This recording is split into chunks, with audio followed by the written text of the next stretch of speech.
Que Dios te bendiga rica y abundantemente. Te saluda tu hermano, tu amigo, el pastor Xavier. Aquí en medio de esta Semana Santa, un poco distinta, un poco diferente, pero Dios es el mismo, ayer, hoy y por todos los siglos. Quiero enviarle un abrazo muy especial a la iglesia que me ha acogido, que me ha adoptado durante estos últimos meses, Iglesia Cristiana Oasis de Vida Eterna. Un abrazo muy caluroso para el pastor John Vidal, su esposa la pastora Ruth, y muy especial para la pastora Wanda, su esposo, su familia y toda la gran familia de ICOBE. Ya yo soy parte de ICOBE, así que le invitamos a que se una usted a nuestro tiempo de contacto los domingos a las 10 de la mañana, los martes y los viernes a las 8 de la noche. En estos días la pastora Wanda de una palabra poderosa y el pastor siempre tiene una palabra allí acertada para tu enriquecimiento espiritual. Un abrazo a toda nuestra comunidad de fe. Y en medio de esta Pascua quise hacer este video porque a través de este video, ustedes conocen que yo soy bien ilustrativo, les quiero mostrar la Pascua judía, lo que Jesús celebró junto con sus discípulos, y quiero indagar ese trasfondo espiritual, esa revelación que hay escondida en la mesa del ceder. Quiero dar lectura a la palabra en una porción de la escritura que usted, cuando la escuche, va a saber que es algo que usted lo conoce mucho, porque es lo que nosotros llamamos la Santa Cena. Vamos a leer la palabra en Primera de Corintios, capítulo 11, de los versículos 23 al versículo 26, en el nombre del Trino Dios. Porque yo recibí del Señor lo que también os he enseñado, que el Señor Jesús, la noche que fue entregado, tomó pan, y habiendo dado gracias, lo partió y dijo: tomad, comed, este es mi cuerpo que por vosotros es partido. Haced esto en memoria de mí. Asimismo, tomó también la copa después de haber cenado, diciendo: esta copa es el nuevo pacto en mi sangre. Haced esto todas las veces que la bebiereis en memoria de mí. Así pues, todas las veces que comiereis este pan y bebiereis esta copa, la muerte del Señor anunciáis hasta que Él venga. Esto es lo que nosotros llamamos la Santa Cena, otras iglesias le llaman la comunión o la Eucaristía. La palabra Eucaristía en griego significa el buen regalo. ¿Cuál es el buen regalo que nosotros hemos recibido? Según el Evangelio de Juan, capítulo 3, versículo 16, el Padre Eterno nos ha regalado a su Hijo unigénito para que todo aquel que crea en Él no se pierda, sino que tenga la vida eterna. Ese es el regalo espiritual que hemos recibido. Y nosotros estamos aquí anunciando ese regalo, el regalo de la salvación, porque ese regalo es Jesús. Jesús en hebreo es Yeshua, que significa Dios salva. Todo lo de la Pascua tiene que ver con el tema de la salvación del alma. Todo tiene que ver con la salvación. El inicio de esta fiesta llamada Pascua, que en hebreo es Pesaj, escucha bien, Pesaj, no es que es algo pesado, no. Pesaj significa pasar por alto. Déjame explicarte.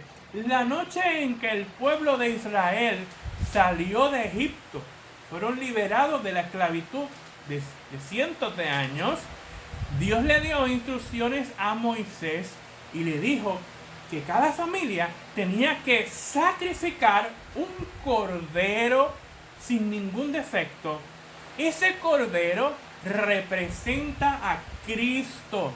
Recuerden que cuando Jesús, nuestro Señor, fue a bautizarse en el río Jordán, el profeta Juan el Bautista empezó a gritar: este es el Cordero de Dios que quita el pecado del mundo.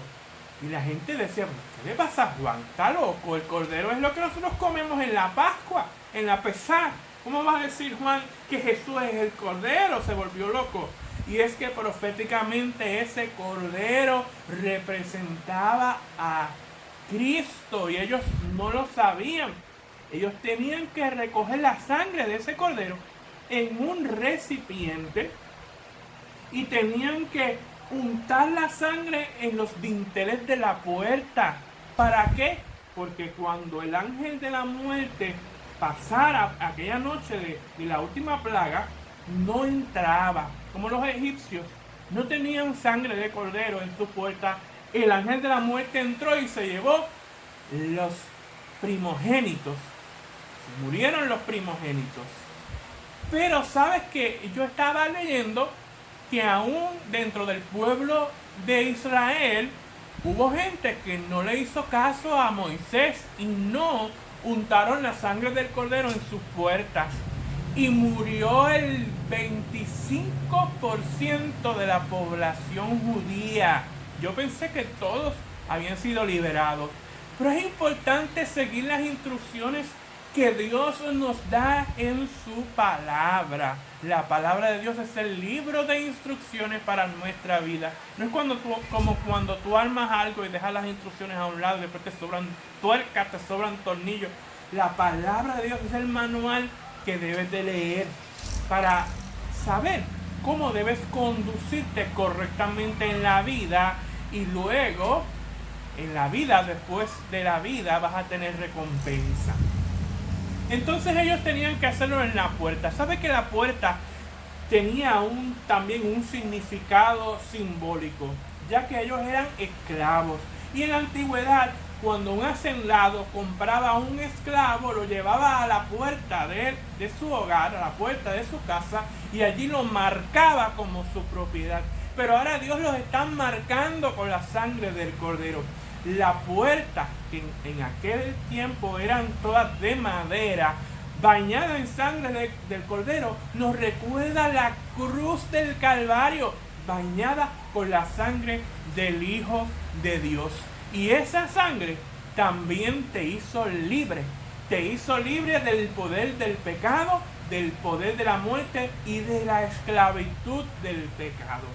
Y esto es algo que también se representa en la Pesaj, en pasar por alto. Y sabes que yo, pensando en esto de pasar por alto, la gente sigue pasando por alto al Cordero, sigue pasando por alto a Jesús. Pero en esta Semana Santa, que es diferente, que la gente no puede ir a la playa, creo que el Cordero esta vez no va a pasar por desapercibido. En esta ocasión la gente va a tener que hacerle caso al Cordero. Las plagas de Egipto era Dios atacando lo que la gente adoraba en aquel tiempo. Si tú vienes a ver, lo que no podemos hacer es lo que tal vez hemos puesto en el lugar de Dios. Es como las plagas de Egipto. Y mientras las plagas estaban en su apogeo, los hijos de Dios estaban encerraditos en su casa, comiendo el pan sin levadura. Aquí tengo pan sin levadura. Y les voy a explicar qué simboliza todo esto, porque es lo mismo que Jesús celebró con sus discípulos. Recuerda que Jesús creció en una cultura hebrea y hay todo un simbolismo espiritual que nos edifica. Saben que la Biblia es Antiguo Testamento y Nuevo Testamento y se complementan el uno al otro. No puedes entender el Nuevo Testamento si no entiendes primero el Antiguo, porque aquellas cosas que estaban allí representadas simbólicamente eran sombra y figura de lo que habría de venir ahora en este nuevo pacto. Cuando Jesús celebró su última Pascua con los judíos, prepararon un lugar especial llamado el aposento alto. Sí, el mismo lugar donde días después, 50 días después aproximadamente, recibirían el Espíritu Santo. Mira, el Espíritu Santo siempre tiene que estar presente en cada una de nuestras vidas. Comenzaba la ceremonia encendiendo el candelero. Aquí tengo una representación en miniatura, este es pequeñito, del candelero de 7 brazos llamado el menorá.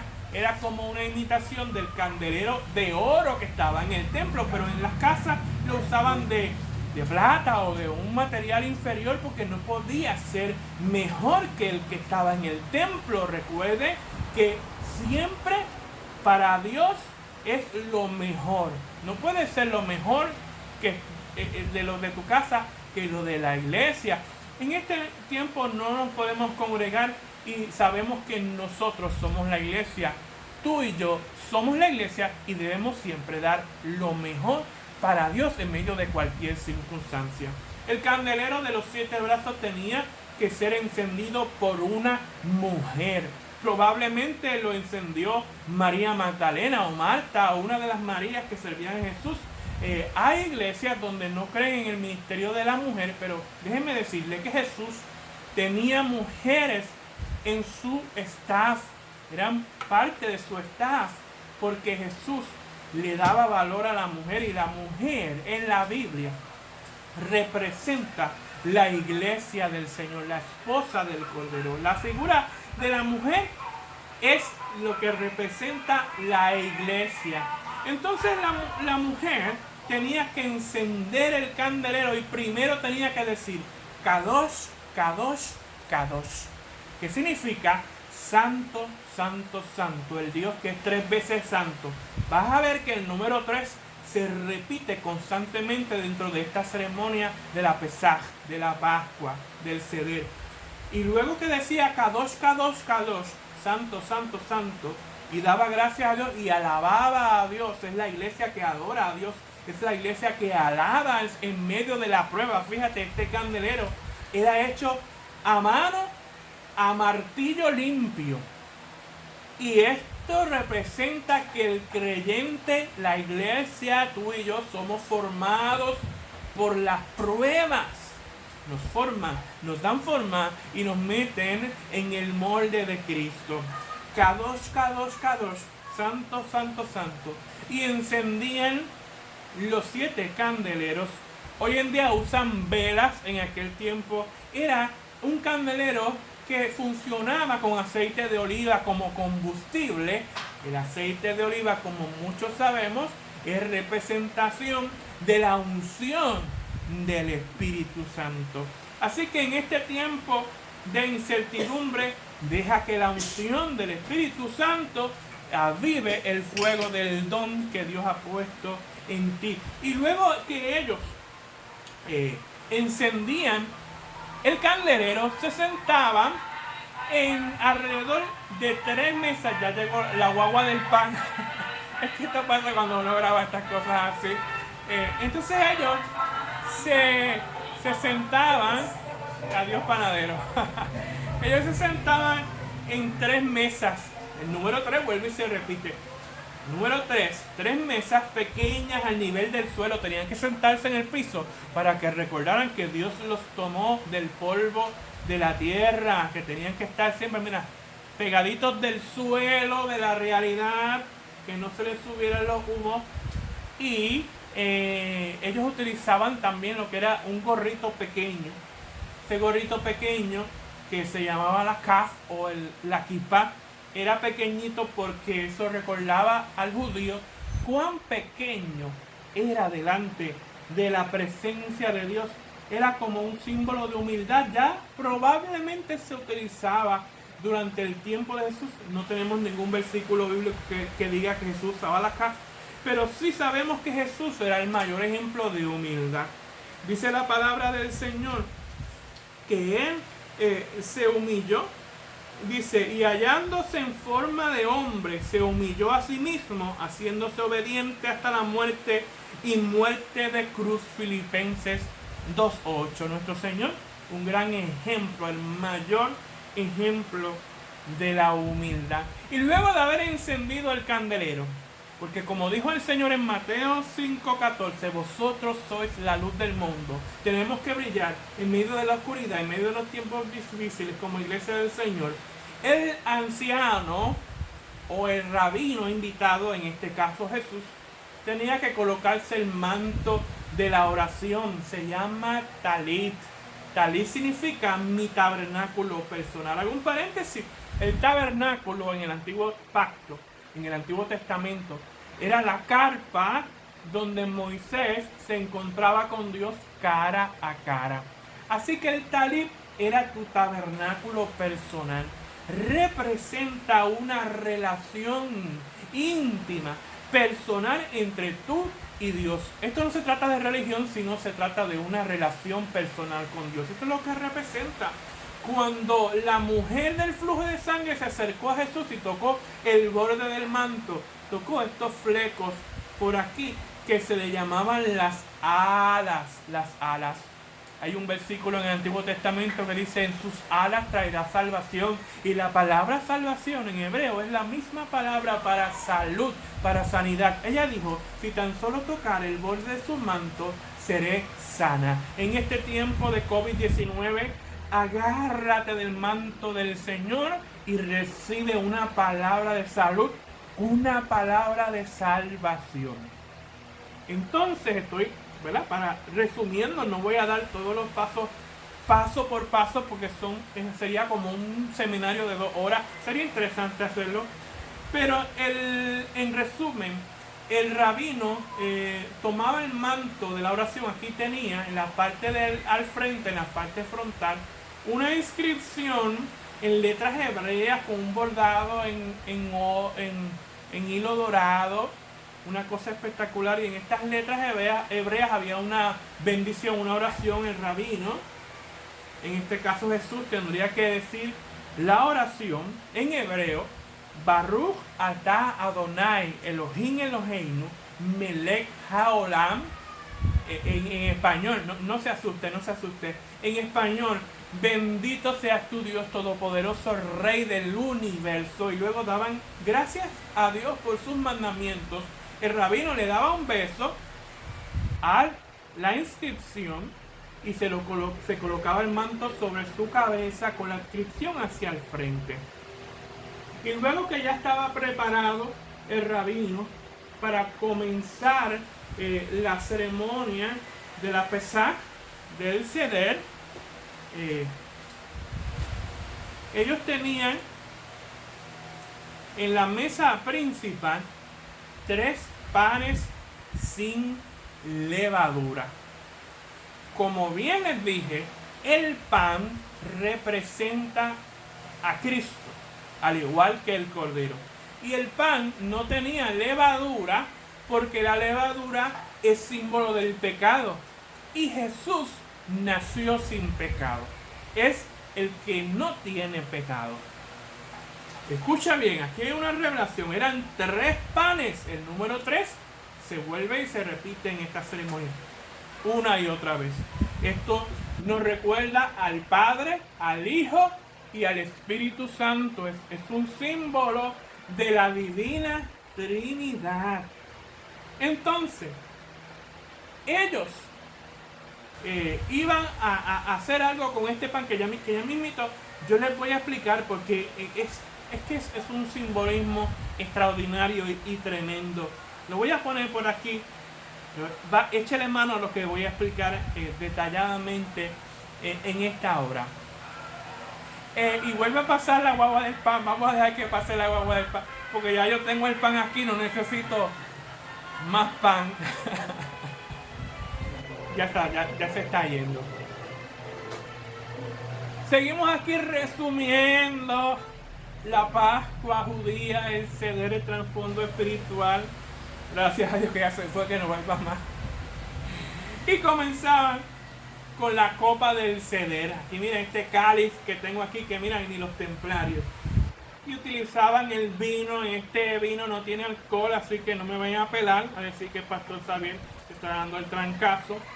Y llenaban una primera copa, oiga bien, una primera copa en esta ceremonia llamada la copa del Kadosh.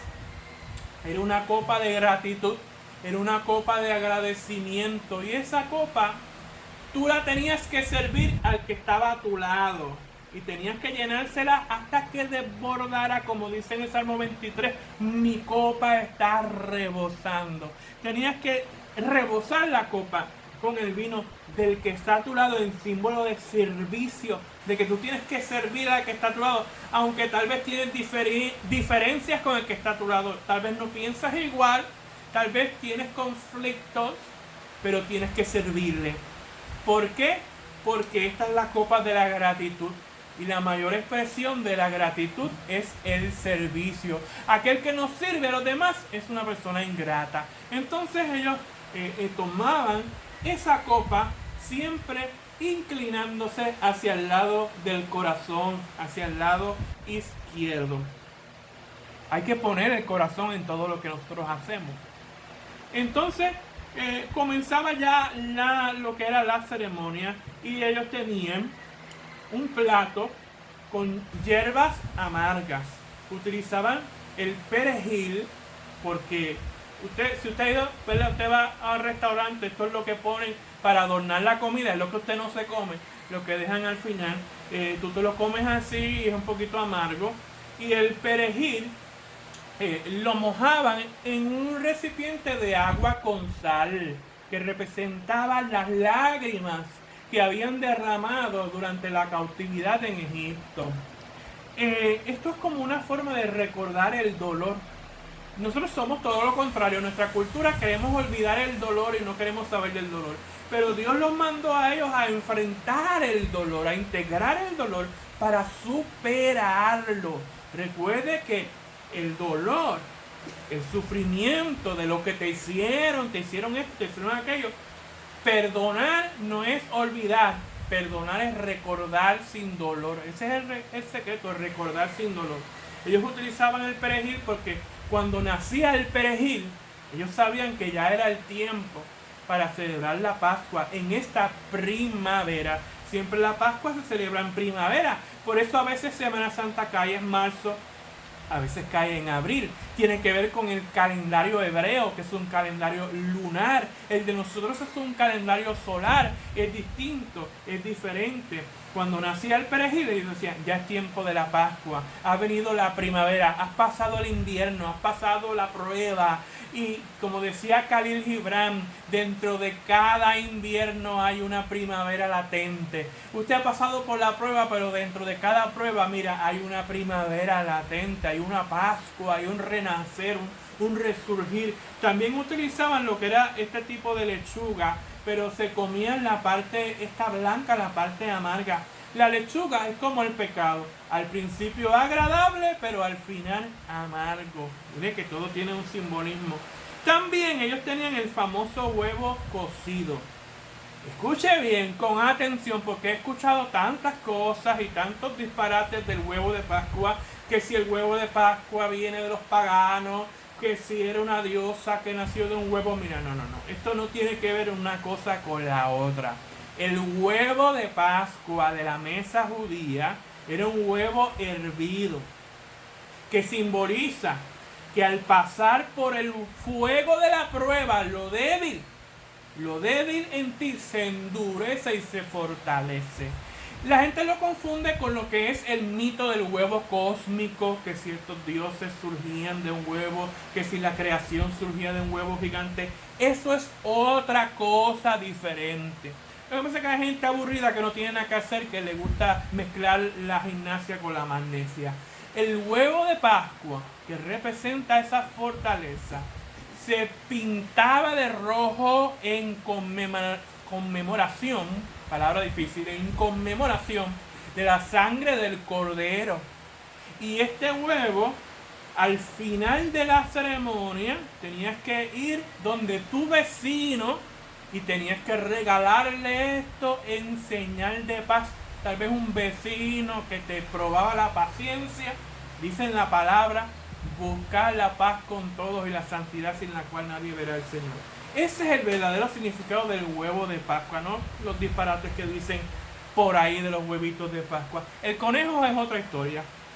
Entonces ellos, al comenzar esta hermosa ceremonia, el más joven allí presente, en este caso el apóstol Juan, el apóstol amado, tenía que preguntarle al rabino, ¿por qué esta noche es distinta de las demás?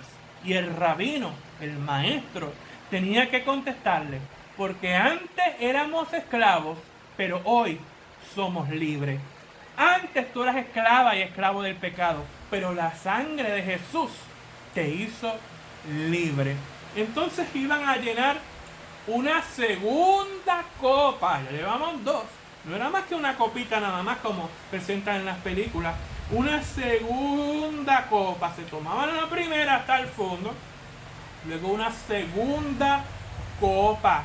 El número 2 es número de testimonio. ¿Qué es lo que ellos iban a testificar? Que Dios con mano fuerte envió las plagas. Y el rabino, el maestro, sumergía sus dedos allí en el vino y dejaba caer 10 gotas. Esas 10 gotas representaban las 10 plagas. Y cada vez que dejaba caer una gota, mencionaba una de las plagas. Una gota, una de las plagas. En testimonio, en conmemoración de lo que Dios había hecho por su pueblo. Y luego venía lo interesante. Tomaban, óyeme bien, porque aquí es donde ya estamos entrando en lo que leímos. Ya estamos entrando en lo que leímos. Dice, la noche que Jesús fue entregado, tomó pan y habiendo dado gracias, lo partió. El rabino, el maestro, tomaba los tres panes, iba a coger el pan del medio. Tomaba el pan del medio. Porque como yo te dije, esto representa al Padre, al Hijo, al Espíritu Santo. El Hijo, la segunda persona de la Trinidad. Mira la revelación. Y lo partía, dando gracias. Lo partía siempre un pedazo más grande y uno más pequeño. Ahora en las películas, en este punto, Jesús le reparte este pedazo a los que estaban aquí y este pedazo a los que estaban acá. Error. Él tenía que tomar el pedazo más grande y envolverlo en una tela, en un lienzo blanco. Mira bien. Y este lo tenía que esconder debajo de la mesa. Esto es profético, ¿saben por qué? Mira cómo es esto. La segunda persona de la Trinidad, el Hijo, el pan de vida, que dio su vida por nosotros, murió y fue envuelto en un sudario y fue sepultado y al tercer día resucitó. Al final de la ceremonia, los niños que estuvieran allí presentes tenían que, a modo de juego, sacar este pan y descubrirlo y le daban un premio. Mira qué interesante. Según la tradición, esta cena de Pascua Jesús la celebró en la casa de los papás de Marcos. Marcos, el que escribió más adelante el Evangelio de Marcos. Para aquel tiempo Marcos era un niño. Porque Marcos no caminó con Jesús. Marcos, cuando creció y se hizo hombre, él entrevistó al apóstol Pedro, que era un anciano, y así fue que él escribió el Evangelio de Marcos, que fue el primer evangelio que se escribió. Sí sé que está después de Mateo, pero ese no es el orden cronológico. Marcos fue el primer evangelista. Y esto era profético. Aquel niñito que estaba allí, Marquitos, que sacó el pan y lo descubrió, sería el primer evangelista que iba a revelar el mensaje del Cristo resucitado. Una cosa impresionante. Dios tiene un propósito en todas las cosas. Hay predicadores que dicen que eso de la teología, de que todo tiene un propósito, no es bíblica. No. Yo creo que Dios tiene un propósito y no hay casualidad. Todas las cosas están coordinadas por Dios desde la eternidad. El pan que quedaba era el que partía y el que repartían. Jesús dijo, este es mi cuerpo que por vosotros es partido, cómalo en memoria de mí. Qué tremendo, qué poderoso. Y luego ellos comían el cordero. En el caso de Jesús no se menciona cordero porque Jesús adelantó la cena, y si tú adelantabas la cena no podías poner el cordero. Esto también era algo profético, porque allí en esa mesa el cordero era Jesús, no podía haber más ningún cordero. Cristo era el cordero. Y luego dice, luego de haber cenado, se partían la comida principal, tomó la copa, la próxima copa, la tercera copa, llevamos 3 copas, la tercera copa. Y esta tercera copa se llamaba la copa de la redención. La copa de la redención. Y esta fue la copa que Jesús dio gracias y dijo, esta es la sangre del nuevo pacto. Esta es mi sangre, la sangre del cordero. El pan sin levadura representa el cuerpo de Jesús, y la copa, la sangre de Jesús.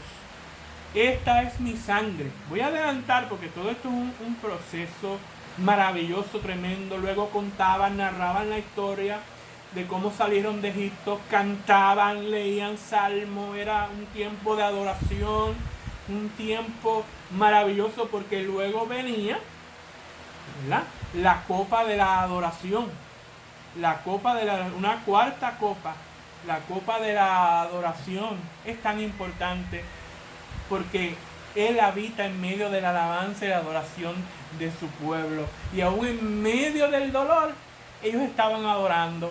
Era la copa de la adoración. Al final servían una última copa, pero esta copa última no la bebían, sino que la ponían simbólicamente en una esquinita de la mesa. Y esta copa le llamaban la copa de Elías. La copa de Elías. Y ellos creían que Elías iba a venir a anunciar, iba a regresar en su carruaje de fuego para anunciar el inicio del reino del Mesías. Entonces el niño que había descubierto el pan tenía que abrir la puerta y llamar a Elías. Tenía que llamar a Elías. Y Elías no venía. Entonces ellos de alguna manera estaban esperando la llegada de Elías. Y mientras esperaban la llegada de Elías, se comían el resto del pan, el resto de todo. Todo tenían que comerlo completo, porque a Jesús o lo tenemos todo, o no tenemos nada de Él. No podemos tener un poquito de Cristo hoy y un poquito más mañana. O tenemos todo de Cristo, o no tenemos nada de Cristo. O lo entregamos todo a Cristo,